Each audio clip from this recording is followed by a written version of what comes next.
नए युग के बारे में जो कल्पना हमने की है, उसमें हमने एक कल्पना ये की है कि मनुष्यों के शरीर को तो हम बदल नहीं पाएंगे, जमीन को भी नई तरह का हम नहीं बना पाएंगे। नए युग में हम गेहूं भी दूसरे तरह के नहीं बना सकते और कपड़े भी कपास के ही बनेंगे। लोग चारपाई पर ही सोया करेंगे और दाहिने हाथ से रोटी खाया करेंगे, रात में सोएंगे दिन में जगेंगे। तो युग क्या बदल जाएगा? युग क्या परिवर्तन हुआ बेटे? युग का परिवर्तन ये कि हुआ कि आदमी को प्रेरणा देने वाली, प्रकाश देने वाली, दिशा देने वाली जो मान्यताएं और आस्था और निष्ठाएं वो ब्रह्म विद्या के आधार पर निर्मित होंगी, भौतिकवाद के आधार पर नहीं। भौतिकवाद को मैं गाली देता हूँ नहीं बेटे, भौतिकवाद को मैं गाली कैसे दे सकता हूँ?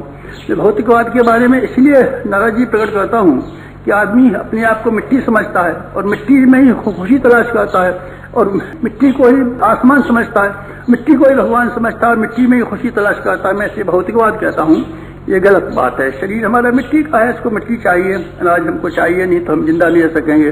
ठीक है, जहाँ तक उपयोगिता का ताल्लुक है हमको उसकी बात समझें, पर अपने आप को हम मिट्टी मान लें, मिट्टी में ही मिलें, मिट्टी ही जी के लिए जिए, मिट्टी को ही खाएं, मिट्टी हमारे लिए कल्पना हो, ये बेटी बुरी बात है।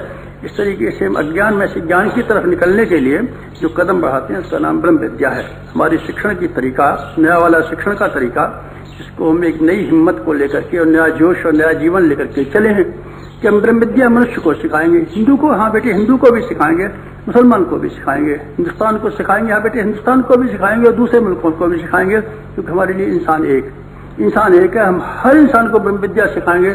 तो महाराज जी किस तरीके से सिखाएंगे? बेस क्या होगा? बेस बेटा हमारा विज्ञान होगा। नया युग जो आ रहा है, तर्क का युग आ रहा है, विचारणा का युग आ रहा है, दलील का युग आ रहा है। अब हम किसी को श्रद्धा के आधार पर प्रभावित कर सकें ऐसा हमको दिखाई नहीं पड़ता। आप मुसलमान हैं, अपनी जगह पर रहिए।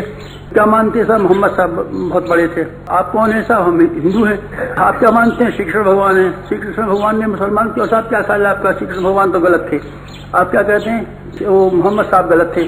तो कुरान गलत है क्या? ये गीता गलत है? ये सब कुरान गलत है। आप बताइए, गीता गलत है, गीता में क्या कह सकता हूँ? इसकी लड़ाई कैसे अंत हो सकता है? इसकी लड़ाई कोई अंत नहीं होगा। देश अगर नए युग का आएगा तो हम और आप विवाद कर सकते हैं और बहस कर सकते हैं और दलील दे सकते हैं कि बताइए कुरान की कौन से हिस्से अच्छे हैं और गीता के कौन से अच्छे हैं। हम बताएंगे देखिए ये आपकी बात कुरान में नहीं है, हमारी गीता में। आप बताइए, देखिए सब आपकी गीता में नहीं है, कुरान में है।